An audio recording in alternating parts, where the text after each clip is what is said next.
नमस्कार प्रणाम। हम गीतकार लेखक फुन्ना बाबू अपना चैनल कवि की वाणी पर आज फिर से उपस्थित बानी नया वीडियो के साथे। आज के टॉपिक बा साच कहला पर का होला।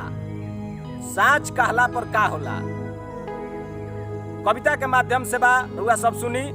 साच कहे से मारल जाए, साच कहे से मारल जाए आ मुंह खोलत फटकारल जाए।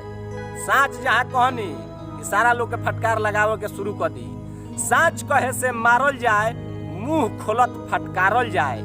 झूठन के महफिल में हरदम, झूठन के महफिल में हरदम साचा के धुतकारल जाए।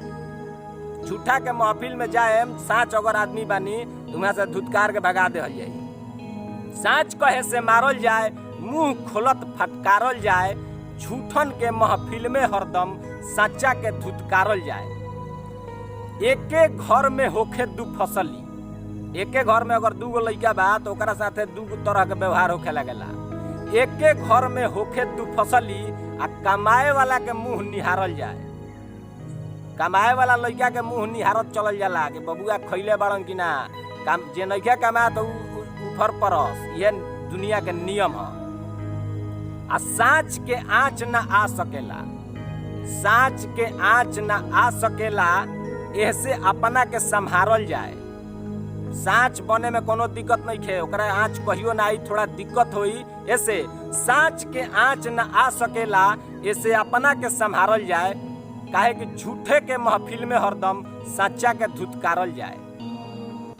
पूत कपूत तो का होई धन, पूत अगर कपूत बा तो धन जोगा के का होई। आ पूत सपूत तो का होई धन, पूत अगर सपूत बा तो धन के रखला के का जरूरत बा, उ तो कमाइए ली। आ कुपूत बा तो रखला से का फायदा, उ तो सब बिलवाइए दी। पूत कपूत तो का होई धन, आ पूत सपूत तो का होई धन। ऐसे लइका के ना बिगाड़ल जाए, लइका के बिगाड़ल ना जाला, ओकरा के अच्छा मार्ग अच्छा रास्ता पर चलाई। जिंदगी में हार जीत तो होखबे करी, जिंदगी में हार जीत तो होखबे करी, पर जुबान कहीं ना हारल जाए। जबान कहीं मत हारी, ई मत कहीं कह दी कि हई कदम हऊ कदम आ कुछ होखे ना। काहे कि साच कहे से मारल जाए, मुंह खोलत फटकारल जाए। झूठन के महफिल में हरदम सच्चा के धुतकारल जाए। ये बात के सुनी गुनी।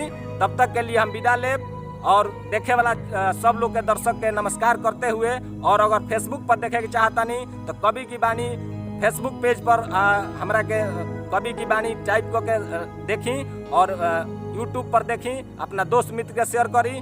सब कोई के धन्यवाद करते हुए हम विदा लेब। अगला वीडियो तक जय हिंद जय भारत।